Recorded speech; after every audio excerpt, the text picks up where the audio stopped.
ها بیا چې دا کوم اسلام پسند دی ته وګوره ته په ایمان وای چې مونږه لونه خرڅو کنه ها پیسې په نقد الو کنه بیا چې لور ورکه یا خور ورکه جرګه در تراشي مطالبه دي صحیح دیرش تولې سره سلويخ جوړې جامې دومره ډینر سیټونه دومره کراکری پلانې ډینګړې ها د داباس کې دننه مور جواب راولي چې ورته وایي چې جنگ راولي نو د بارډر یا د پولیس بند بم ور سره راولي مور پلشته دا جواب راولي دا سیدا کنه اوس اسلام څه دی راشي وګوره اسلام خو یو قانون دی چې پیغمبر عملی طور جوړ کړی دی ابو بکر صدیق چې خپل لور بی بی عائشہ پیغمبر ته په نکاح کوله جرګه کم ځای جهیز کم ځای روټای کم ځای بند کم ځای دعوت کم ځای خلق راغونډې دل کم ځای څو اس نو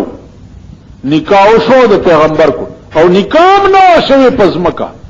د بی بی عائشہ نکاح په اسمانونو کې خدای تړلې و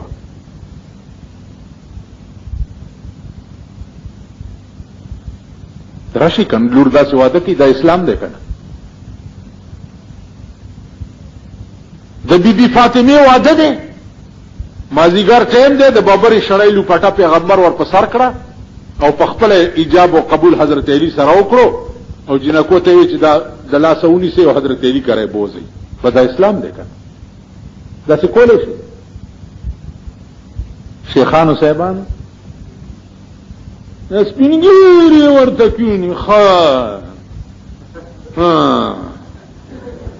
نو کلیبت سمري شنده خیرات وړاندې لګا دا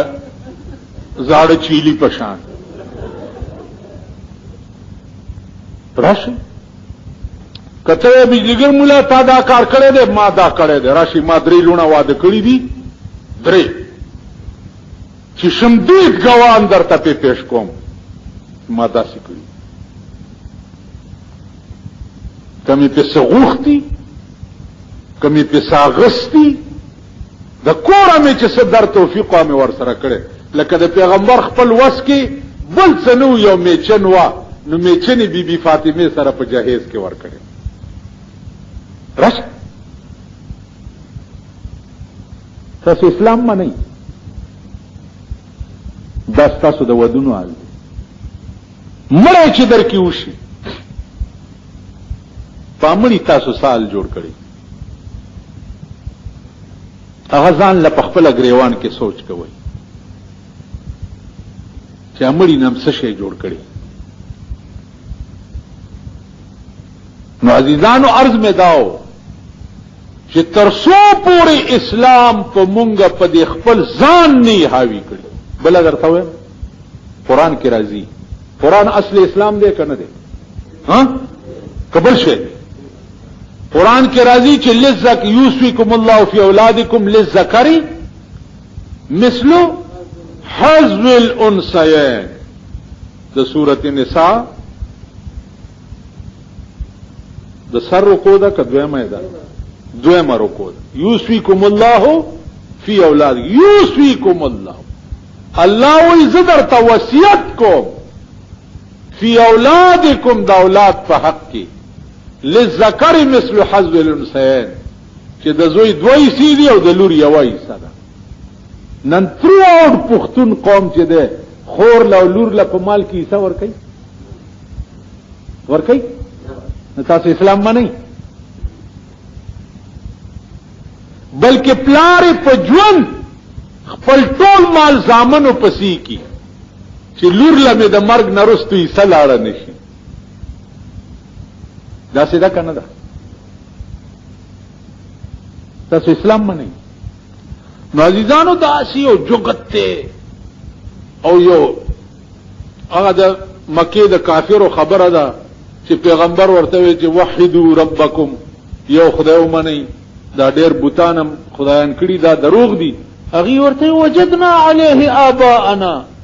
زمون مور او پلار په دې لار تیر شوی دي دا تر ته په کې اوس نوې لارې څخه نو تاسو هغه یې ماما چې وجدنا علیه آباءنا بس پلار نکم چې څه کړي دي واوري چا چې په لونو پیسې اغستی چا او په خوري پیسې اغستی دا لور او دا خور به د قیامت په ورځ د وینځو په صف کې ولاړی د وینځو ځکه چې دا اصیله وا او تا خرڅ کړه د ګډه او د چيله او د غوا او میخي په شان دا به د وینځو په صف کې ولاړی وي او دوی به وایي چې الله زما پلار پاغه اسفل السافلین جهنم کې واچوا چې ځا اصیله او مو دې خرڅ کړي ما په خبره پوه شوي نو عزیزانو اسلام نشتا